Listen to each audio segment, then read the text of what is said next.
The story of the Honda S800 begins in 1962 when Honda was still a young company that mainly produced motorcycles and scooters.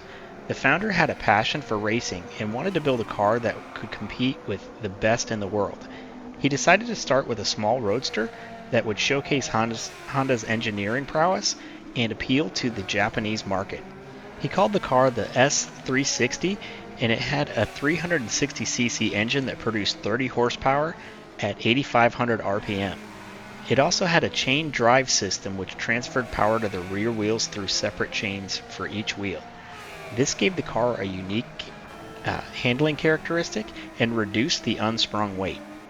The car was put on display in the 1962 Tokyo Motor Show alongside a truck version and a S500 sports car, which was essentially a larger version of the 360 with a 531cc engine that produced 44 horsepower at 9,500 RPM. The 500 also came with a 4-speed manual transmission and fully independent suspension. The S500 was well received by the public and the press, and Honda decided to put it into production instead of the S360. The 500 ended up going on sale in October of 1963 and became an instant hit. It was fun to drive, cheap to buy, and reliable to own. It was also very distinctive in the sound that it produced thanks to its high revving engine and chain drive. This car didn't just stay in Japan either. It ended up getting exported to Britain, France, Germany, and Australia, and was raced in various events such as the Japanese Grand Prix and the Nürburgring 500-kilometer race. The car wasn't without its flaws though, and the chain drive system was prone to wear and tear and required frequent maintenance. The engine was also very thirsty for fuel and oil and tended to overheat in hot weather. Moreover, the competition was getting tougher, and other manufacturers introduced more powerful and refined sports cars. Honda responded to this by upgrading the S500 into the S600 in March of 1964. The S600 had a 606cc motor that produced 57 horsepower at 8,500 RPM and had a 5-speed manual transmission as well as an optional hardtop and a roadster version. It retained the chain drive system but improved its durability and performance by using rollers instead of bushes. It also was faster and more comfortable than the S500, but still retained the charm and character.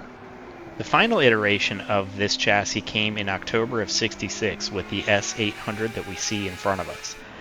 This was the ultimate evolution of their first sports car, and it ended up with a 791cc motor that produced 70 horsepower at 8,000 RPM, but it would actually redline at 10,000 RPM, making it one of the highest revving cars ever made for street use. The S800 was capable of reaching 100 miles per hour, which was impressive for a car with such a small power plant. Honda did finally end up abandoning the chain drive system with this car though, and ended up using a conventional drive shaft and live rear axle. This improved the reliability and efficiency of the car, but also made it more conventional and less quirky. The S800 also had disc brakes on all 4 wheels, which improved its stopping power and safety. The 800 was on sale until May of 1970 when it was discontinued due to stricter emissions and regulations.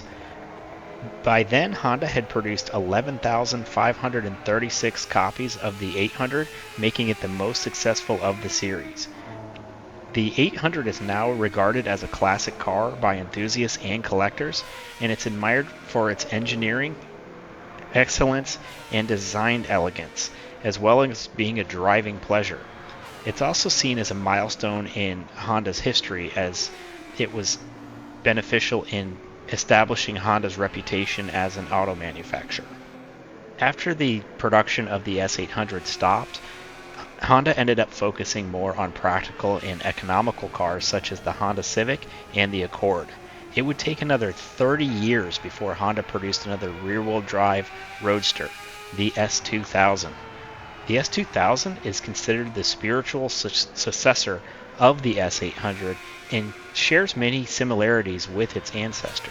A high revving engine, 2 liters instead of 0.8, a manual transmission, 6-speed instead of 5, and a rear-wheel drive layout with a convertible body style. It also shares the same passion and spirit that Honda had when they first created the S360.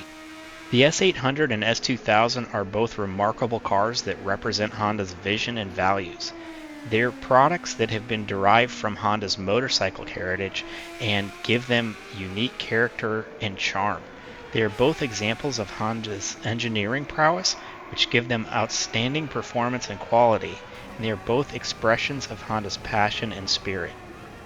I'm hopeful to see more examples like this coming from Honda in the future, but for now, let's go ahead and take it back to Tokyo and see how they handle on our lap. The Honda S800 is a small, lightweight, short wheelbase car, and because of that, I had to soften the suspension more than what I do in most of my vehicles. It made the car a little bit more predictable, and even though it's light and pretty good on the tires, it still will start to heat up the tires if you're going through prolonged corners. So you kind of want to be mindful of that and ease off just so you don't end up spinning out. With a wheel setup, it's something you can kind of feel coming on as you're going through a corner, so it's something you can kind of learn and adapt to, but it's just something to be aware of. It's not such a big deal on the stock motor version, just because there's a lot less power to deal with, so it doesn't really hit you that hard anyway. The stock car ends up with the peak horsepower at 187 and the torque at 98 foot-pounds. The weight of the vehicle ends up at 1,396 pounds. So like I said, it's a lightweight vehicle, low power. This is what would be considered a momentum car, where you're just trying to maintain speed through the corners as much as possible to keep this thing in a competitive situation. Now in terms of tire wear, I didn't notice any wear at all on the front tires with our current setup, and only about 1% when I'm really looking for it in the rears.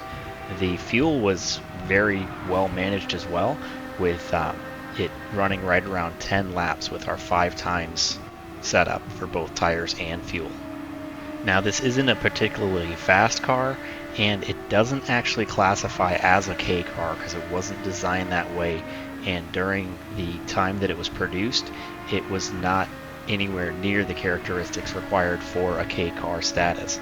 I think they were looking for a displacement of 360 cc's at the point that this was built, and this is at 800. So even though it's a tiny motor by most vehicle standards, it's too big to be considered a K car. So you can't really use it in that class. It is a fun car to drive.